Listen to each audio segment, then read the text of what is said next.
कदापि कृपां करोतु साराधिका मयि कदापि कृपां करोतु। बोलिए श्री बांके बिहारी लाल की जय।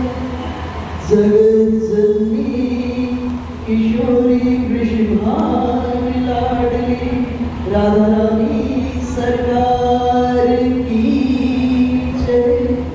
पवन सुत हनुमत लाल की जय।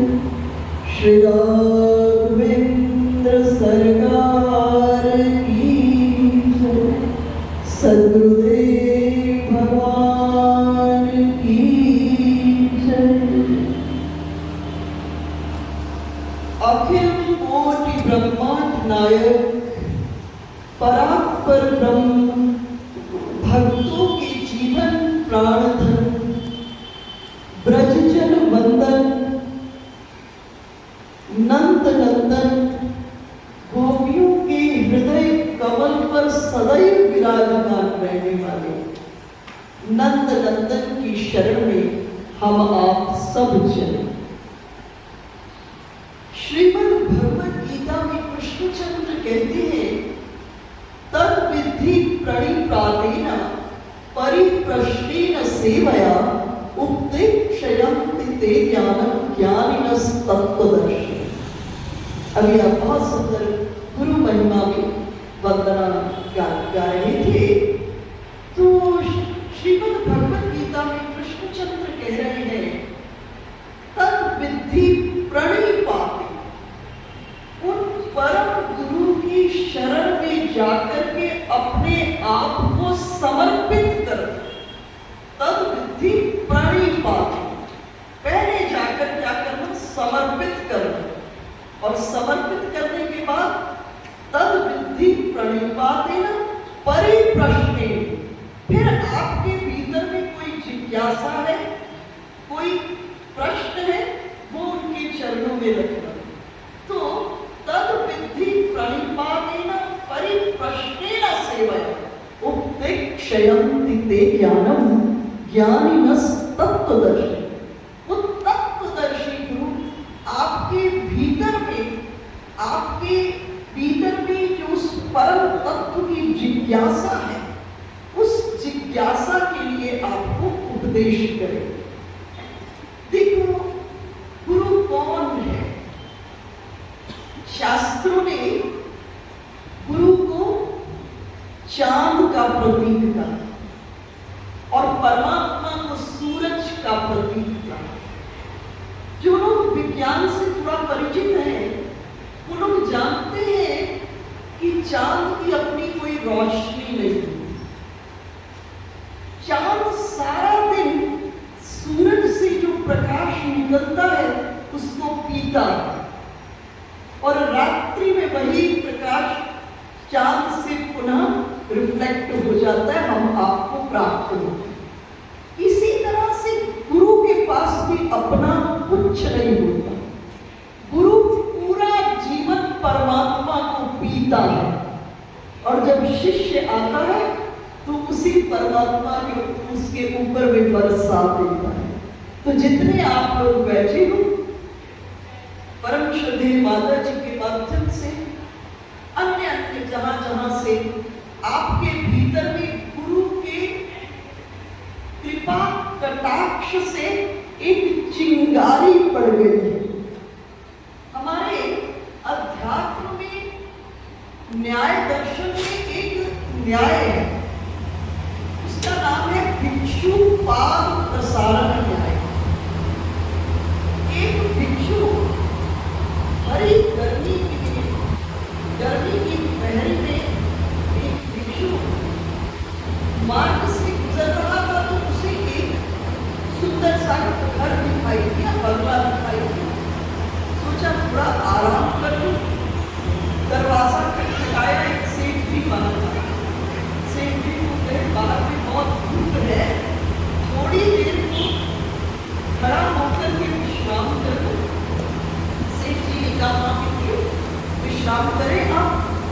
और सेठ जी भीतर चले। भिक्षु ने देखा कोई है नहीं यहाँ पर और, तो भिक्षु खड़ा था, अब बैठ गए। फिर देखा कोई है नहीं, उसने पाँव फैला दिए। फिर देखा कोई है नहीं तो लेट गया। फिर देखा कोई है नहीं तो सो गया। और इधर शाम संध्या होने का समय आया, सेठ जी बाहर आए तो देखे भिक्षु तो मस्ती से सो रहा है। सेठ जी ने भिक्षु को जगाया, जगाकर कहा, भिक्षु तुमने तो कहा था थोड़ी देर को खड़े होने की इजाजत दे दो तुम्हें, और तुम मस्ती से सो रहे हो। कोई अंधा भिक्षु था, उसने कहा सेठ अब तो ये घर मेरा हो गया, तुमको जाना है तो जाओ, अब ये घर मेरा हो गया, तुमको जाना है तो जाओ। इसी तरह परमात्मा के प्रेम की चिंगारी सद्गुरु के कृपा कटाक्ष से भीतर में पड़ती है, और वो चिंगारी फिर धीरे धीरे जुगनू के प्रकाश में बदल जाता है। फिर जुगनू का प्रकाश दीपक की लौ में परिवर्तित हो जाता है, और फिर दीपक की जो लौ है ना, वो मणि के प्रकाश में परिवर्तित हो जाती है, जिससे अंतर और भीतर दोनों प्रकाशमान हो जाते हैं, प्रकाशमय हो जाते हैं। तो ये गुरु की कृपा, जब उनकी शरण में हम जाते हैं तो उनकी कृपा कटाक्ष से प्रभु के चरणों में हमारे अंतरंग में प्रीति जन्म लेगी। और जब ये प्रीति, गुरु एक ही काम करते हैं। पहला काम आपकी आपसे मुलाकात कराते। आपने बहुतों को जाना आज तक, बहुतों को जाना, कोई घड़ी को मिलते हैं तो तुरंत बोलते हो हमारे घर आओ। बहुतों को जाना, लेकिन अपने आप को नहीं जाना, अपने से मुलाकात नहीं। और गुरु का एक ही काम है, आपकी आपसे मुलाकात कराना। और जैसे आपको अपने स्वरूप का ज्ञान होता है, उसके बाद गुरु उठाता है और ठाकुर जी के सामने में खड़ा कर देता है, और करने के बाद कहता है कि मैं इसी की बात करता हूं, ध्यान से। अब तू और तेरे ठाकुर, अब तेरे जीवन में मेरी कोई भूमिका नहीं, मैं चला। गुरु का पहला काम है आपकी आपसे मुलाकात कराना, और उसके बाद आपको उठा करके ठाकुर जी के सामने खड़ा करना और कहना कि यही मैं इसी की बात करता हूं, अब तुम इससे मिल।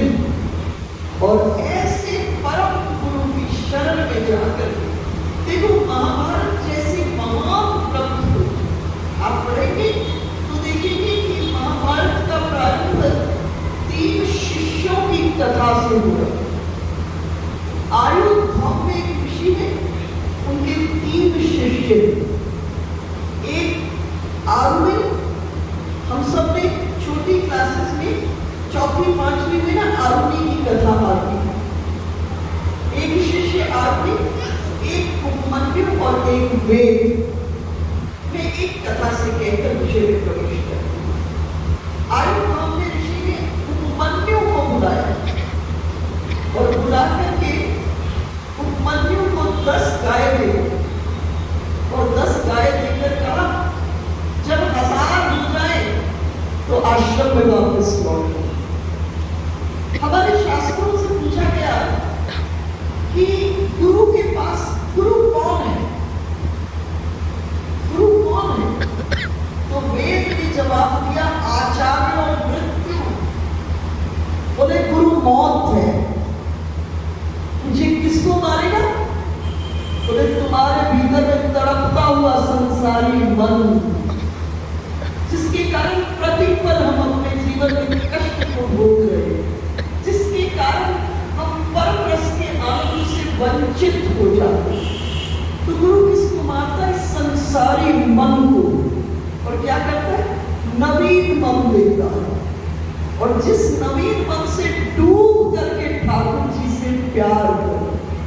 इसलिए शास्त्रों में अनेक साधनाओं का वर्णन आया, लेकिन शास्त्रों ने कहा गुरु के पास रहने से कठिन साधना कोई नहीं।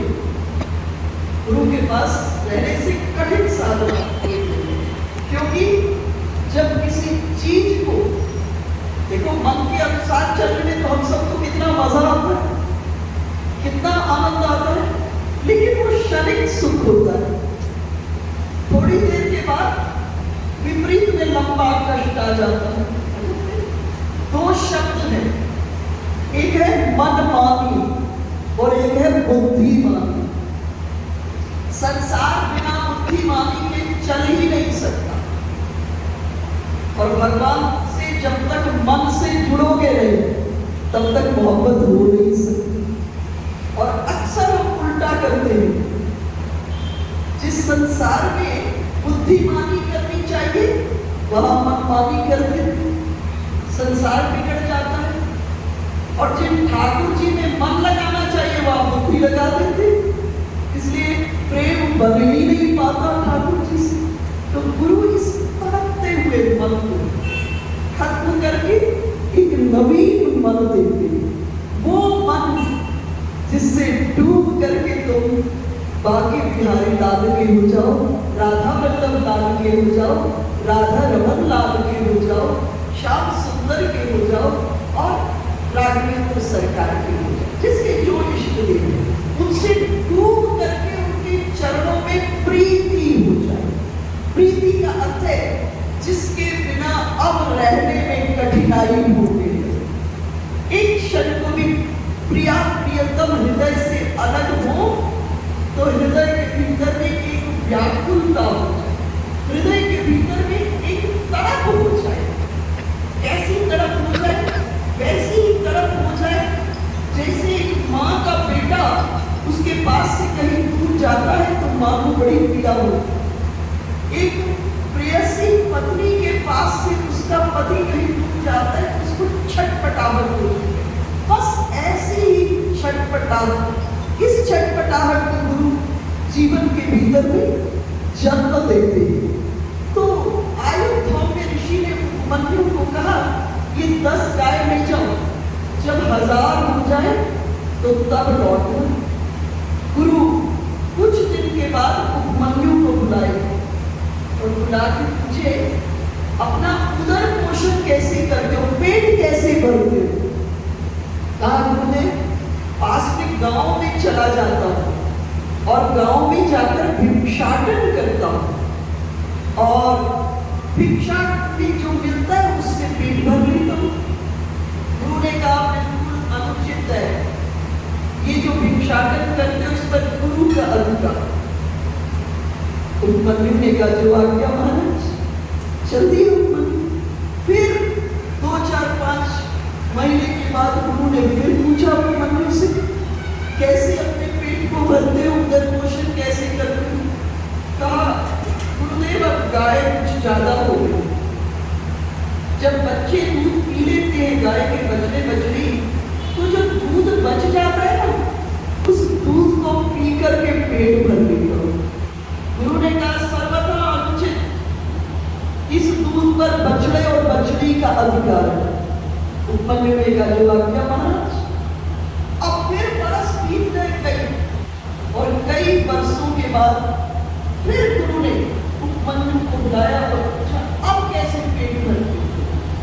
कहा गुरुदेव अब गाय बहुत होगी है, बच्चे बहुत हो गए, तो बच्चे जब दूध पी लेते हैं ना तो उनके गाल पर जो झाग होती है, पेन होता है, उस पेन को चाट चाट कर पेट भरता हूं। गुरु ने कहा सर्वथा अनुचित, इस पर गाय का अधिकार है। गाय उस बछड़े के गाल पर लगा हुआ पेन को चाट करके वात्सल्य रस की उसे प्राप्ति होती है। माँ अपने बेटे से स्नेह करती है, अपने बछड़े से बछड़ी से गैया स्नेह करती है तो उसे वात्सल्य रस की प्राप्ति होती है। सारे रास्ते बंद हो गए पेट भरने। एक दिन बहुत भूख लगी, जंगली आग को खा गया और जंगली आग को खाते ही आंख की रोशनी चली, नेत्र ज्योति जाते ही एक कुएं में गिर गए। लेकिन जैसे ही कुएं में गिरे, गुरु भीतर से संभाले हुए थे। गुरु उसी वक्त पहुंच गए, आवाज लगाए, मन्यो कहाँ हो? कुएं से बोले, गुरुदेव कुएं में गिर गया हूं। गुरु ने कुएं से बाहर निकाला मन्यु को और कहा, गुरुदेव मेरे नेत्र ज्योति खत्म हो गई और गुरु की करुणा बहनी शुरू हो गई। गुरु ने कहा, आज से तुम्हारी बाहर की भी आंख खुल जाए और भीतर की भी आंख खुल जाए। और एक ही क्षण के भीतर में ये उपमन्यु सभी के सभी वेद पुराण वेदांत जितना कुछ है सबका ज्ञान प्राप्त हो गया और इनका नाम हुआ उद्दालक ऋषि। तो ये गुरु की करुणा है। जब हम गुरु की शरण में जाते हैं तो गुरु क्या करते हैं, हमें हमारे स्वरूप का ज्ञान कराते हैं। जब हमारे स्वरूप का ज्ञान होता है तब हमें हमारे जीवन में भक्ति की उपयोगिता का ज्ञान होता है कि भक्ति है क्या, भक्ति है क्या। देखो, भक्ति एक शब्द है, उसका वास्तविक अर्थ क्या है? अगर मुझसे पूछोगे तो मैं बड़ा सरल अर्थ करूंगा। मुझे लगता है भक्ति का अर्थ है परमात्मा के द्वारा आपकी खोज। भक्ति का अर्थ है परमात्मा के द्वारा आपकी खोज। भाई हम थोड़ा भगवान को खोज सकते हैं। सोचो, कभी अंधा आंख वाले को खोज सकते हैं? नहीं खोज सकते। आपने देखा होगा, छोटा बच्चा अभी जन्मा है, बिस्तर पर लेटा है, उसे भूख प्यास लगती है और जब बिस्तर पर लेटे लेटे चीख पुकार करता है वो बच्चा, तो उसकी पुकार माँ के कान में जब जाती है तो माँ दौड़े हुए आती है। बच्चा नहीं जाता, माँ दौड़े हुए आती। इसी तरह से जब हम प्राणों की संचेतना से ठाकुर जी को पुकारते हैं तो ठाकुर जी खोजते हुए आते हैं, ठाकुर जी दौड़े हुए आते हैं। आपने जितनी कथाएं सुनी होगी यही सुना होगा कि ध्रुव ने पुकारा, ठाकुर जी दौड़े हुए आए। प्रहलाद ने पुकारा, ठाकुर दौड़े हुए आए। द्रौपदी पुकार रही है, ठाकुर जी दौड़े हुए आ रहे हैं। और जब धन्ना जट भी पुकार रहा है तो ठाकुर दौड़े हुए आ रहे हैं। अर्थात भक्ति का अर्थ है परमात्मा के द्वारा हमारी खोज। लेकिन ठाकुर कब हमको खोजेंगे? वो तब खोजेंगे जब हम उनको पुकारेंगे। इसलिए गुरु की शरण में जाकर के हम इस व्याकुलता को प्राप्त करें, जिससे आत्म होकर के ठाकुर जी को पुकारें। बस पुकारें प्राणों की संचेतना से। और जब हम ठाकुर जी को प्राणों की संचेतना से पुकारेंगे तो ठाकुर जी अपने बैकुंठ से आपके भाव के पावड़े पर चलकर आपके सामने में प्रकट हो जाएंगे। जितनी कथाएं आपने सुनी होगी सब में यही सुना होगा, भक्त ने पुकारा और भगवान दौड़े हुए आए। हमारे ब्रज में एक बड़ी सुंदर कथा है। जिस समय कृष्णचंद्र अवतार लेकर के ब्रज में आए तो राधा रानी ने ठाकुर पर 2 प्रतिबंध लगा, 2 रिस्ट्रिक्शंस लगा दी भगवान। देखो, वृंदावन राधा रानी की राजधानी है, ठाकुर यहाँ पर परदेसी है। ठाकुर जी तो अवतार लेकर के आए वैकुंठ से, तो भगवान तो वैकुंठ से आए, इसलिए भगवान परदेसी है। वृंदावन ब्रज कौन है? वो राधा रानी की राजधानी। तो जब भगवान अवतार लेकर के ब्रज के भीतर में आए तो किशोरी जी ने, हमारी राधा रानी ने ठाकुर जी पर 2 प्रतिबंध लगाए।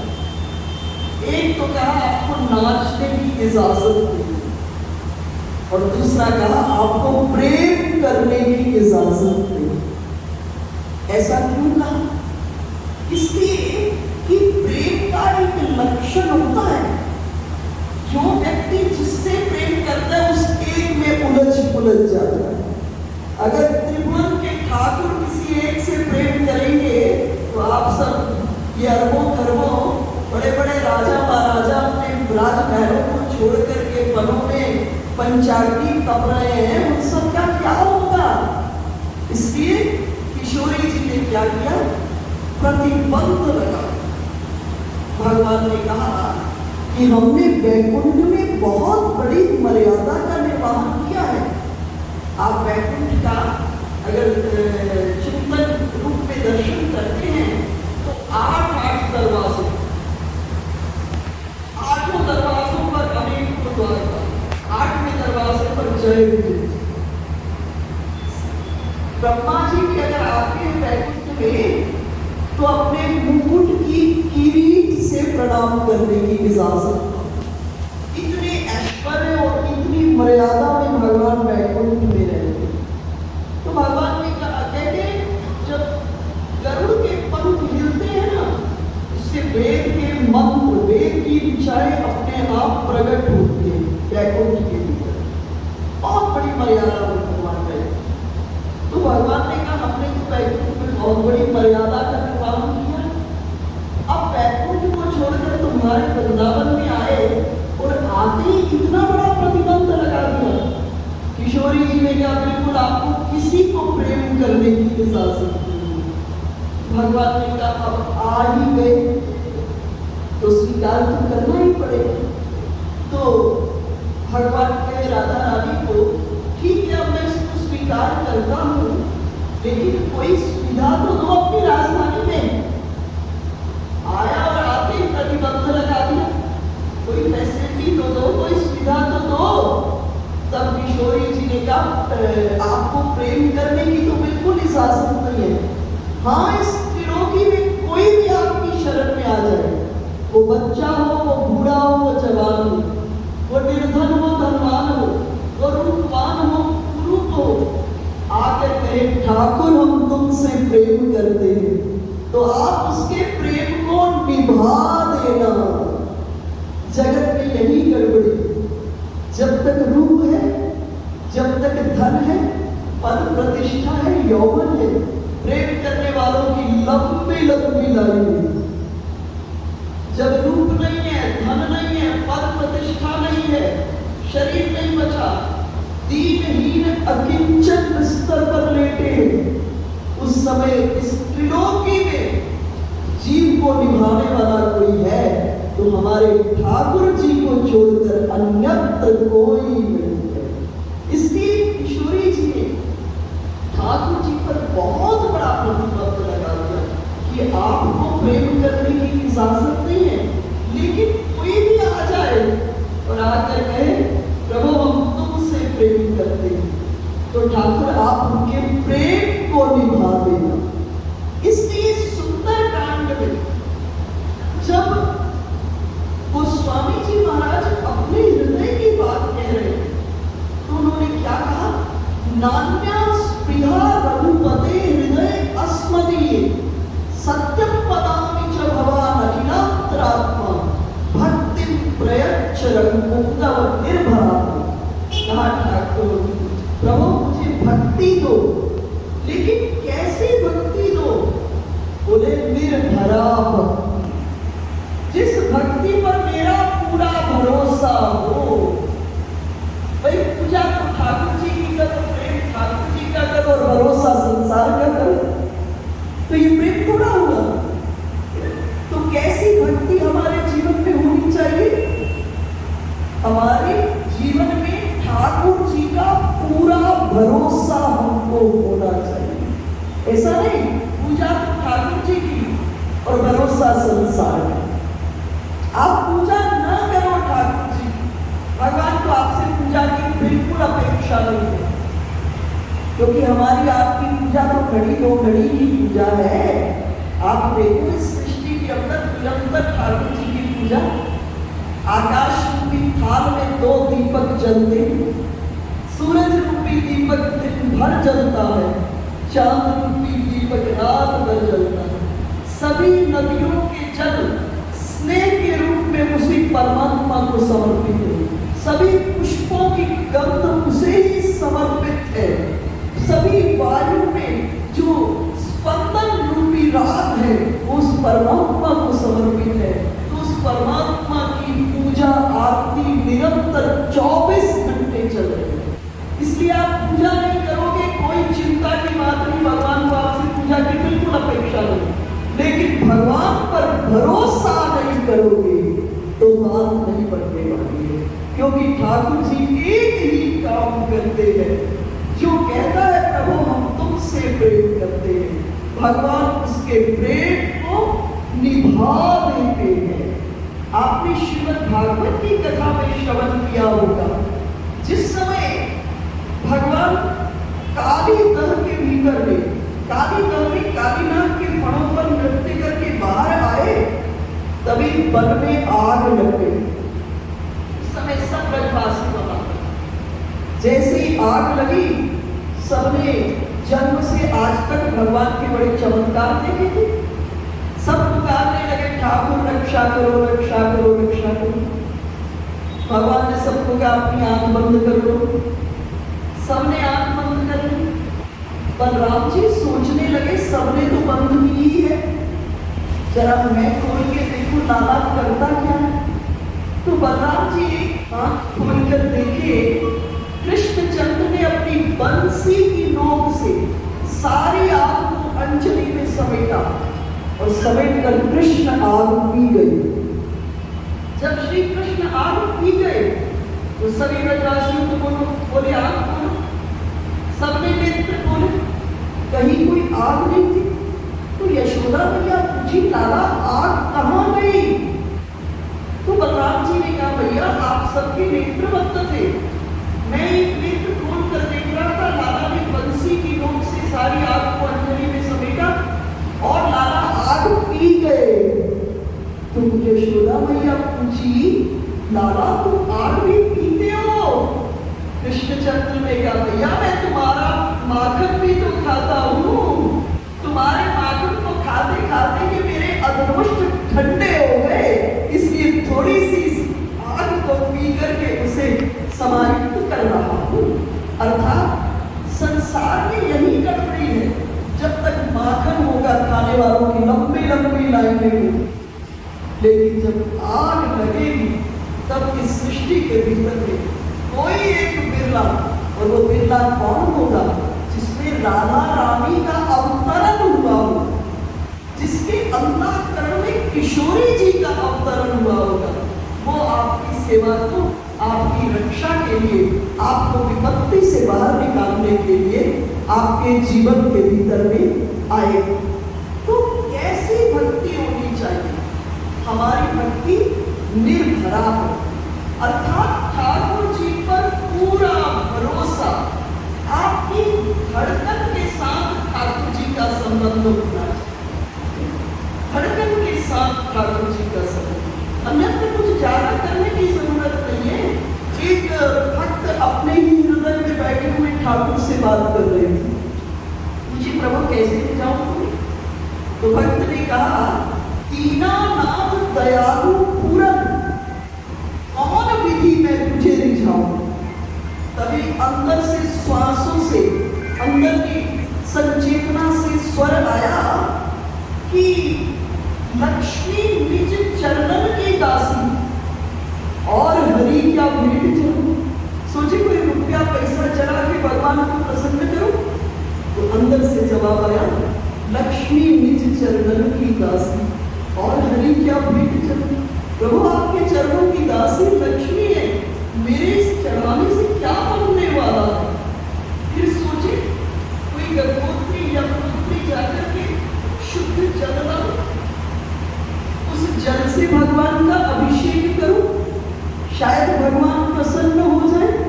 तो फिर अंतर से जवाब आया गंगा जमुना नीर बहाए, शुद्ध नीर में कहां से लाऊं?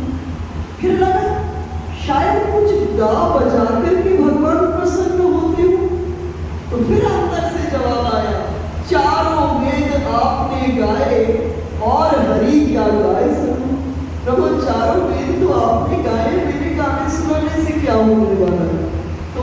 अंततः प्रभु किससे प्रसन्न होते हैं?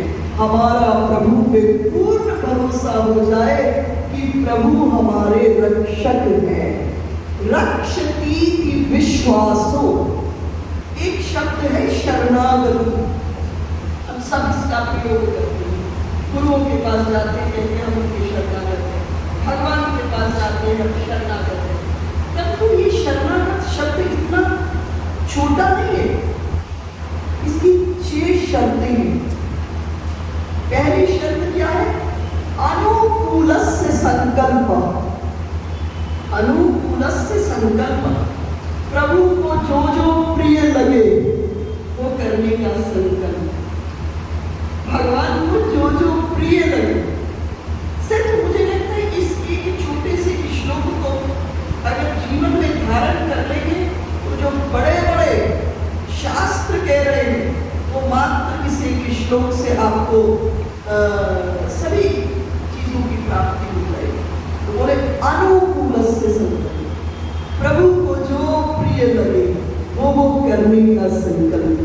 देखो हम संसार में इस चीज को रोज करते हैं, जो हमें प्रिय लगता है उसको कितना प्रसन्न करने का प्रयास करते हैं। माँ का बेटा बाहर गया हो और बाहर से उसने लौटना हो, माँ अपने पुत्र की चॉइस के बारे में, उसकी रुचि के बारे में कितना सोचती है। उसके सुंदर कमरे को तैयार करेगी माँ, सुंदर उसकी रुचि का भोजन बनाएगी, सुंदर बिस्तर को ठीक ठाक करेगी, घर को भी सुंदर करेगी। तो जिस प्रकार से एक माँ अपने बेटे की रुचि का विचार करके उसके अनुरूप उसको प्रसन्न करने के लिए प्रयास करती है, इसी तरह एक भक्त विचार करे कि भगवान को क्या प्रिय लगता है। अनुकूलस्य संकल्प, प्रभु को जो जो प्रिय लगता है वो करने का संकल्प। और दूसरा पक्ष कहा प्रतिकूलस्य वर्जनम, भगवान को जो प्रिय नहीं लगता उसको ना करने का संकल्प। पहला चीज भगवान को जो प्रिय लगता है उसको करने का संकल्प। दूसरा भगवान को जो प्रिय नहीं लगता उसको ना करने का संकल्प। और तीसरा रक्षतीति विश्वास, भगवान मेरी रक्षा करेंगे इसका दृढ़ विश्वास। इसकी कैसी भक्ति होनी चाहिए? वो भक्ति जिस पर हमें अपने ठाकुर जी पर पूरा भरोसा। अब भरोसे का ये अर्थ मत लीजिएगा कि हम ये चाह रहे हैं और भगवान वैसा करें, इसका अर्थ भरोसा नहीं होता। भरोसे का अर्थ होता है भगवान जो करेंगे उसमें हमारा कल्याण है। ये हमारे अंदर की भाव स्थिति होनी चाहिए। भगवान जो करेंगे उसमें हमारा अंततः कल्याण है। एक छोटे से दृष्टांत को कहती हूँ। जिस समय महाभारत का युद्ध हो रहा और महाभारत के युद्ध में कर्ण के रथ का पहिया कीचड़ में फंस गया। कर्ण रथ से उतर करके पहिए को निकाल रहे थे अपने रथ के चक्के को, तभी भगवान अर्जुन को कहे अर्जुन कर्ण पर बाण चलाओ। अर्जुन ने कहा प्रभु ये युद्ध के नियमों के विपरीत है, इस समय कर्ण निहत्था है, मैं कर्ण पर वार नहीं कर सकता। भगवान ने कहा मेरी आज्ञा का पालन करो। जब साथ अतिरथियों महारथियों ने मिलकर के निहत्थे अभिमन्यु को चक्रव्यूह के भीतर में मार दिया था, तो मेरी आज्ञा का पालन करो। और अर्जुन ने बाण चलाया, कर्ण को बाण लगा और कर्ण भूमि पर गिर गए। जब कर्ण भूमि पर गिर गए, अब भगवान जोर जोर से रोना प्रारंभ कर दिया। अर्जुन ने कहा प्रभु ये क्या कर रहे हो? अभी तो चल करके मुझसे कर्ण को बाण लगा दी और अब इस प्रकार से भाव विभ्र होकर के रो रहे हो। भगवान ने कहा सुनो अर्जुन, वो मेरी लीला के अंतर्गत था, वो मेरी मजबूरी थी, लेकिन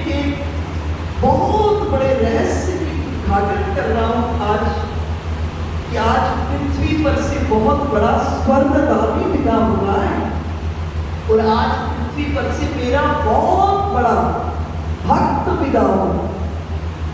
अर्जुन ने कहा प्रभु पहली बात मानूंगा कि आज पृथ्वी पर से बहुत बड़ा स्वर्गदानी पिता होगा, लेकिन दूसरी बात नहीं मानूंगा। अर्जुन को लगता था कि हम भगवान के बहुत बड़े भक्त हैं। भगवान ने बहुत बार पांडवों को ये समझाया कि ये जो तुम्हारे पीछे मारा फिरता रहता हूँ ना, तुम्हारे घोड़ों को जाता रहता हूँ, तुम्हारे बिस्तर पर सो जाता हूँ, तुम्हारी थाली पे खा लेता हूँ, इसका ये मत समझना कि तुमने अपनी भक्ति से मुझे प्रसन्न कर लिया। तुम्हारे पीछे इसलिए मारा फिरता हूँ, तुम्हारी थाली में खा लेता हूँ, तुम्हारे घोड़ों को पड़ा खुजाता रहता हूँ, सिर्फ इसलिए तुम मेरी सखी द्रौपदी के सुहाग हो। मैं द्रौपदी की रक्षा के लिए तुम्हारे पीछे मारा फिरता हूँ। तो अर्जुन को लगा कि हम भगवान के बहुत बड़े भक्त हैं। तो भगवान को कहा प्रभु दूसरी बात नहीं मानो। भगवान ने कहा अर्जुन ऐसा करते हैं, परीक्षा कर ले। कृष्ण और अर्जुन अपने वेश को ब्राह्मण के वेश में बदले और बदल कर वहां पहुंच गए जहां कर्ण भूमि पर गिरे और जाकर कर्ण को कहे कर्ण स्वर्ण दान करो, बेटी का विवाह है। कर्ण ने कहा ब्राह्मण देव देख नहीं रहे हो, युद्ध का क्षेत्र है, चारों तरफ खून मौत लाशें पड़ी हैं और मैंने पूरा जीवन स्वर्ण दान किया, इस समय मेरे पास कुछ नहीं। ब्राह्मण के वेश में भगवान कर्ण को कहे कि पूरा जीवन किया वो व्यर्थ गया, अगर अंत में नहीं किया। तो कर्ण ने अपने दिमाग पर जोर डाला। याद आया कर्ण को कि उसके दांत सोने से बड़े, तो बाण की नोक से दांत को निकाला और ब्राह्मणों के सामने रख दिया। तो ब्राह्मण के वेश में श्री कृष्ण कहे कि ये हड्डी मांस और खून से सने हुए स्वर्ण को दान नहीं देंगे। तो कर्ण ने बाण को लिया, जमीन के भीतर में संधान किया, एक जल की धारा निकली, बाण की नोक से सोने के पत्थरों को निकाला, धोया और धोने के सामने में, धोने के बाद ब्राह्मणों के सामने में रखा। जैसे ही रखा, अब ब्राह्मण नहीं, श्री कृष्ण और अर्जुन सामने में खड़े और कृष्णचंद्र कर्ण को कहे कर्ण मुझसे कुछ मांगो। कर्ण ने कहा प्रभु आप त्रिभुवन सुंदर मेरे सामने में खड़े, अब मांगने की कोई इच्छा नहीं। भगवान ने कर्ण को बार बार कहा कर्ण मैं कोई लौकिक पुरुष नहीं हूँ, मैं अलौकिक हूँ, कुछ मांगो मुझसे। जब बार बार कहा तो कर्ण के हृदय में एक बात आई कि ठाकुर जो मुझे बार बार कह रहे हैं कुछ मांगो मांगो मांगो, इसका मतलब मेरे अंदर में अभी मांगने की वासना पड़ी हुई है। भगवान झूठ नहीं बोल सकते, मेरे अंदर में मांगने की वासना पड़ी है। और कर्ण ने अपनी वासना को टटोला और टटोल करके कहा प्रभु मेरी चिता उस जगह जले जहां आज तक किसी की चिता न जले। भगवान अर्जुन को कहे जाओ पूर्व त्रिलोकी में ऐसा स्थान है जहां आज तक किसी की चिता न जले। अर्जुन इस पृथ्वी की पूरी एक चप्पे को छान दिया और छान करके श्री कृष्ण के पास पहुंचा। शिव शर्म से झुका हुआ और कृष्णचंद्र अर्जुन ने कहा प्रभु इस पृथ्वी पर तो कोई ऐसी जगह ही नहीं जहां आज तक किसी की चिता न जली। भगवान ने देखो अर्जुन कर्ण ने मांगा भी तो क्या मांगा। इस जगह जब भगवान अर्जुन को कह रहे थे, कर्ण को कह रहे थे मुझसे कुछ मांगो मांगो और भगवान ने दर्शन दिए, भगवान ने कर्ण को कहा सुनो कर्ण मैं स्वर्ण दान नहीं लेने आया, मैं तो अर्जुन को बताने आया था कि आज पृथ्वी पर से मेरा बहुत बड़ा भक्त विदा हो रहा है। कर्ण मुस्कुराते हुए कहा, ठाकुर आप बड़े छलिया।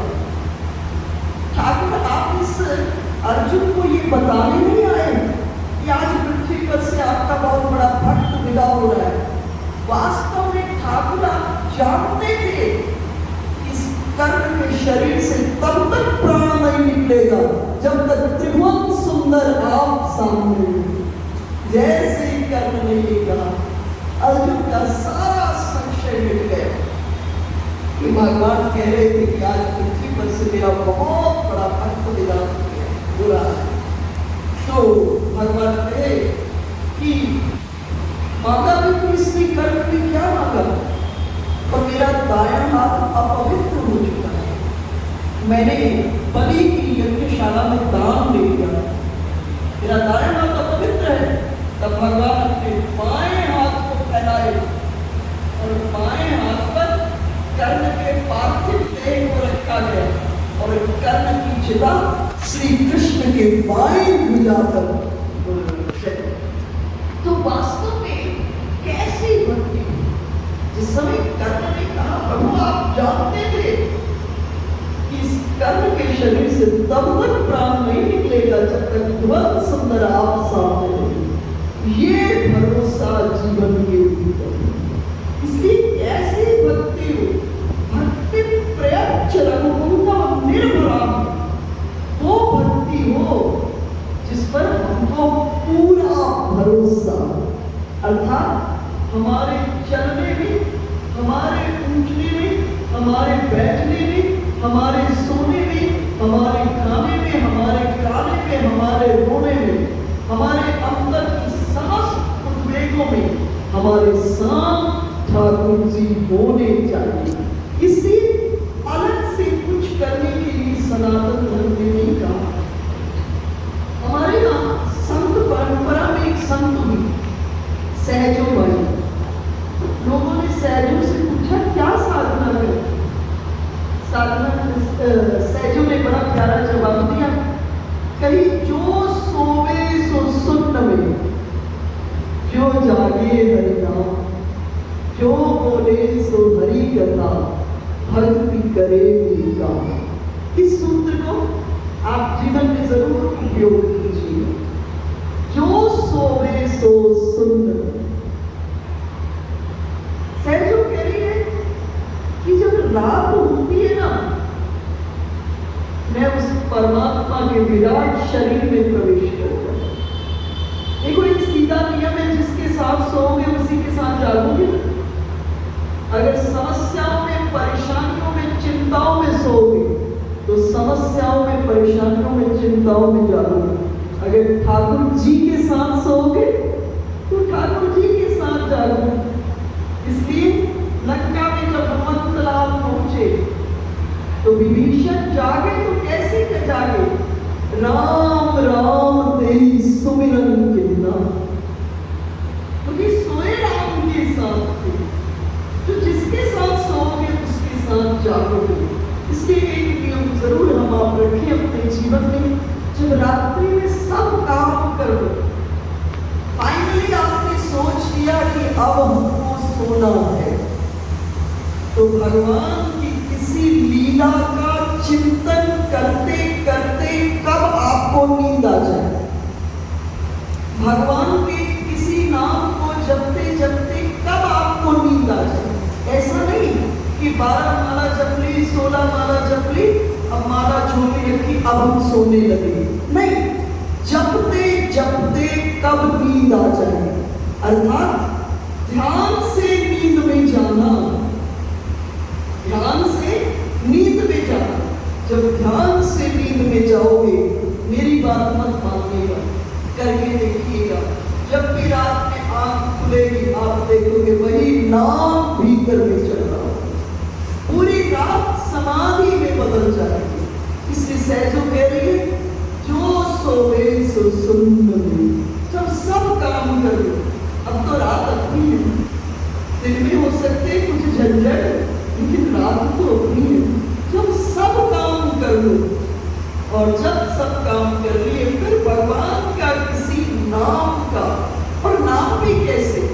नाम के साथ रूप का चिंतन करना, नाम के साथ रूप का चिंतन करना। देखो जितने हम सब बैठे हैं ना, हम सबकी एक अपने अपने को एनालिसिस कीजिएगा, हम सबकी एक आदत है कि दो जगह जितने हैं, दो जगह अपनी इच्छा से इस जगत में उलझते हैं, दो जगह अपनी इच्छा से इस संसार में हम फंसते हैं।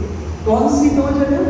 या तो किसी का रूप बहुत प्यारा लग जाए और या किसी का स्वभाव प्यारा लग जाए। इन दो जगह हम अपनी इच्छा से उलझते हैं और बाकी जगह उलझना मजबूरी है। अब संबंध हो गया, निभाना पड़ेगा, ये तो मजबूरी है। तो जिन दो के साथ इस जगत के भीतर में आप उलझते हो, या तो किसी का रूप बहुत प्यारा लगे और या किसी का स्वभाव बहुत प्यारा लगे। जब इन दो के साथ ठाकुर जी से जुड़ोगे, अर्थात ठाकुर जी के रूप और ठाकुर जी के स्वभाव, और ठाकुर जी के रूप और ठाकुर जी के स्वभाव कब जानोगे?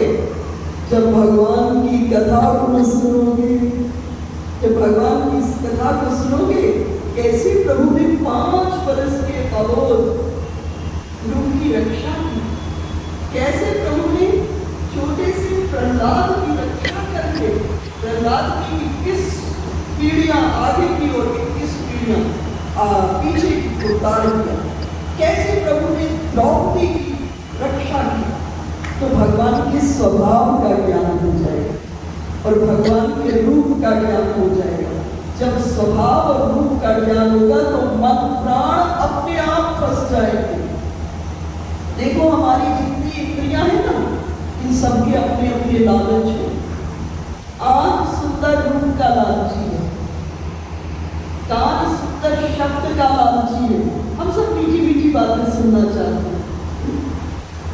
आंख सुंदर रूप का लालची, कान सुंदर शब्द के लालची, नासिका सुंदर गंध की लालची, जीभ सुंदर रस की लालची, हाथ सुंदर स्पर्श के लालची और पांव सुंदर गमनागमन के लालची। और एक बात सत्य कह दूं, इस त्रिलोकी में कोई ऐसी जगह नहीं है जहां आपके सारे लालच एक जगह पूरे हो जाए।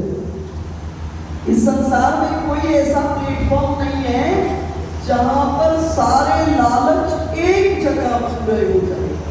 जब उद्धव जी पहुंचे गोपियों के पास, तो गोपियों ने उद्धव जी को यही कहा कि उद्धव जी, ये जितनी इंद्रियां हैं इस जगत के, हमारी इस देह के भीतर में, इस जगत में कोई ऐसा प्लेटफॉर्म नहीं है जहां सभी इंद्रियों का लालच पूरा हो सके। कोई बहुत रूपवान है तो वहां धन पर माइनस लगा है, जहां रूप और धन दोनों है विद्या पर माइनस लगा है, जहां रूप धन विद्या बहुत है स्वभाव पर माइनस लगा है, जहां रूप धन विद्या स्वभाव है वहां अन्य किसी चीज पर माइनस लगा है।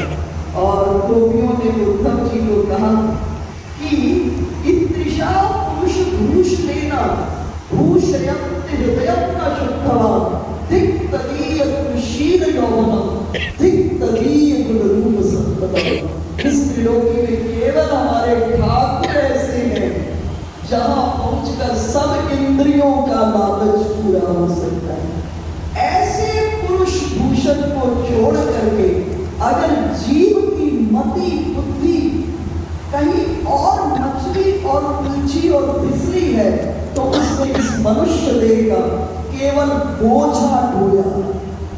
दिक्तदीय कुल रूप संपदा, उसकी रूप संपदा गुण विद्या को धिक्कार है।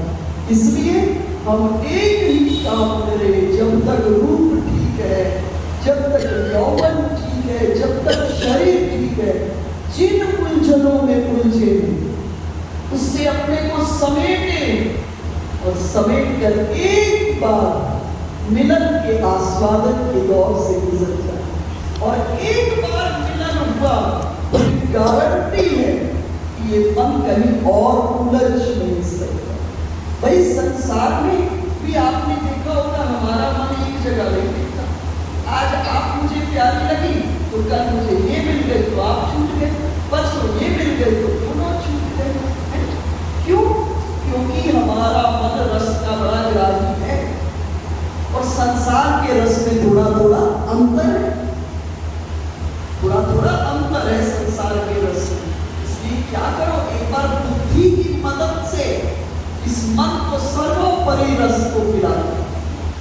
बुद्धि की मदद से इस मन को सबसे उत्कृष्टतम रस अर्थात ठाकुर जी के रस को पिला दो, फिर ये मन कहीं और नहीं जाने वाला। आपने देखा होगा जब शादियों का सीजन होता है तो उस समय कई बार एक दिन के बहुत से कार्ड आ जाते हैं, बहुत से इनविटेशन एक दिन, और कई जगह हमारे जाने का बिल्कुल मन नहीं करता। सबके साथ ऐसा होता, कई जगह एक दिन के कई शादी के कार्ड और कई जगह हमारा जाने का मन नहीं करता। लेकिन फिर हम बुद्धि से विचार करते हैं। क्या विचार करते हैं कि हमारे घर में जब शादी हुई थी या फंक्शन हुआ था तब तो वो आए। विचार करते हैं हमको भी नियमता जाना चाहिए, नहीं तो संबंध खराब हो जाएगा। मन बिल्कुल नहीं चाह रहा, लेकिन बुद्धि से विचार करके उस मन को समझा करके विवाह में हम ले जाते हैं। इसी तरह मन नहीं लग रहा ठाकुर जी में, कोई चिंता की बात नहीं, बुद्धि से मन को पकड़ करके सत्संग में ले जाएंगे। जब बुद्धि से मन को पकड़कर सत्संग में ले जाओगे तो ये जो व्यवसायत्मिक बुद्धि है जो बार बार बदलती है बुद्धि, इसको सत्संग क्या करेगा, सद्बुद्धि में बदल देगा और मन क्या हो जाएगा, चिन्ह हो जाएगा अर्थात प्रकाशमय हो जाएगा। अंतःकरण में नंद नंदन का आनंद प्रकट हो जाएगा और जीवन ही क्या हो जाएगा, प्रेममय हो जाएगा, प्रभुमय हो जाएगा, आनंदमय हो जाएगा। इसलिए क्या करेगा, गुरु चरणों का चिंतन करते हुए अपने जीवन के भीतर में उस भक्ति को प्राप्त करेगा जिस भक्ति के जीवन में आते ही हम पूर्ण रूपेण ठाकुर जी पर हमारा भरोसा हो जाए। देखो अगर किसी पर भरोसा होता है तो जिंदगी में क्या होता है, हम बिल्कुल भार से मुक्त हो जाते हैं। मुझे भरोसा है मेरे को प्रॉब्लम होगी कि भैया मेरी सारी प्रॉब्लम सॉल्व कर देगी, तो मैं बहुत निश्चित हो जाऊंगी कि नहीं कि मेरे प्रॉब्लम के समय में ये देखने वाली है मुझे, मैं निश्चित। इसी तरह से ठाकुर जी पर भरोसा हो जाए तो जीवन क्या है, आनंदमय हो जाए। एक छोटी सी बात और कहकर वाणी को विराम देती हूँ।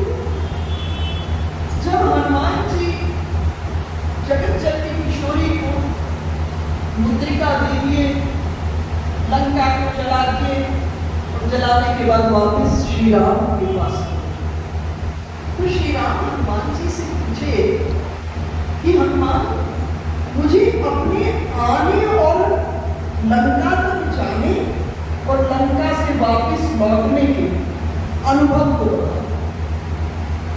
तो हनुमान जी ने क्या कहा, जब मैं गया, जब जा रहा था तो अनेकों विघ्न आए, यात्रा का प्रारंभ किया नहीं था तो आकर के मैदान खड़ा हो गया, कहीं मैदान को प्रसन्न करके आगे निकला तो सुरसा आकर खड़ी हो, सुरसा से प्रसन्न हुई तो लंकनी आकर खड़ी हो, सिंगिका आकर खड़ी हो। तो जाते वक्त बहुत विघ्न आए, तो उन्होंने पूछा आते वक्त, तो हनुमान जी ने कहा आते वक्त तो एक भी विघ्न नहीं आया। तो श्री राम ने कहा ये कैसे हो सकता है, भाई हमने यहाँ से दिल्ली जाना हो तो जो स्टेशन जाते वक्त आएंगे, तो जब दिल्ली से लौटेंगे वही स्टेशन को वापस आएंगे। तो जाते वक्त विघ्न आया और आते वक्त विघ्न एक भी नहीं आया। हनुमान जी ने कहा वो जाते वक्त मैं साधना के मार्ग से गया था और आते वक्त मैं किशोरी जी की कृपा को प्राप्त करके कृपा के मार्ग से आया। इसलिए जब भरोसा जीवन जीवन में आ जाएगा तो प्रभु की कृपा को हम प्रतिपल हम जीवन के भीतर में अनुभव करना प्रारंभ करते हैं। एक बार हम कथा के लिए जा रहे थे तो दिल्ली से आगे गाजियाबाद से गाड़ी पर जा रहे थे तो रास्ते में एक शव यात्रा जाती है।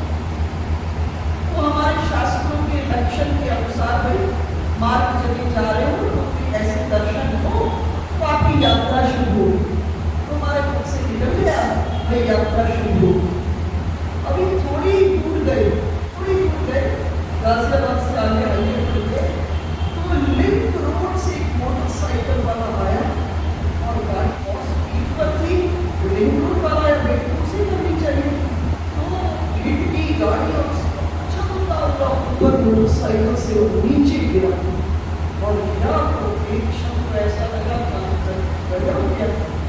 हम गाड़ी से जैसे ही बाहर निकले जितने लोग थे हमने देखा प्रभु कृपा आश्रय में अनुभव किए। किसी ने कोई विरोध नहीं किया, एकदम सब मूर्तिमंत करे और थोड़ी ही देर में जैसे ही थे वो आदमी उठ के दूसरा खड़ा हो गया। अब खड़ा हो गया तो ठीक ठाक था, उसको कुछ भी नहीं लगा। तो हम आगे चलते तो आगे चल के तो ड्राइवर ने मुझे कहा माता जी आप तो कह रहे थे यात्रा बड़ी हुई, ये तो जाते ही झंझट हो। मैंने कहा यही तो सबसे बड़ी कृपा है। आप इस कृपा को अनुभव करो। वो जो गाड़ी हुई जिस तरह से वो आदमी गिरा स्थिति तो ये लगे कि अभी हमको रजिस्ट्रेशन कराना पड़ेगा, उसका हिसाब किताब करना पड़ेगा। और ये कितनी बड़ी प्रभु की कृपा हम पर हुई है, उसको कुछ नहीं लगा, चोट नहीं लगी, खरोच नहीं आया, बिल्कुल ठीक ठाक है।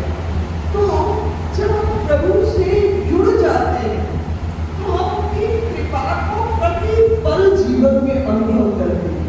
प्रतिकूलता में भी कृपा को अनुभव करते हैं और अनुकूलता में भी कृपा को अनुभव करते हैं। बस ऐसे ही हमारी आपकी प्रभु कृपा के आश्रय में गुरुदेव की कृपा के माध्यम से हमारे भीतर में ऐसी वृत्ति जन्म गई। कैसी वृत्ति? ठाकुर जी से प्यार करने की मति हमारे जीवन में चल रही। ठाकुर जी से प्यार करे ऐसी वृत्ति हमारे अंदर में जन्म ली। हमारे यहाँ एक ग्रंथ है जिसका नाम भक्ति रसामृत सिंधु है।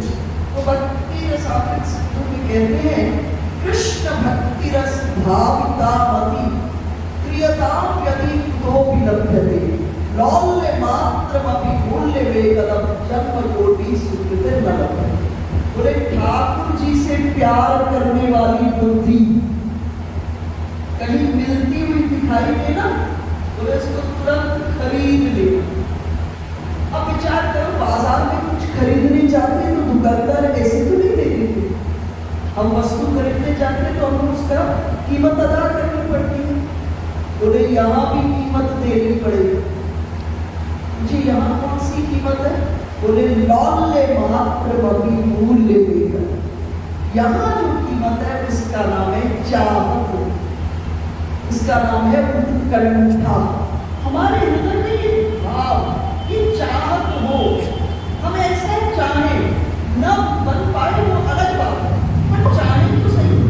संसार में चाहते हैं हमारे पास बड़ा मकान, बड़ी गाड़ी, बेटा बहुत इंटेलिजेंट हो, बेटा बड़ा ऑफिसर हो, हम स्वस्थ हो, हम चाहते हैं ना। इसी तरह हम प्रभु को भी चाहिए।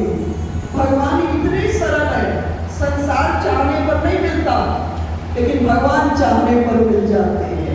ये बहुत बड़ी विशेषता है।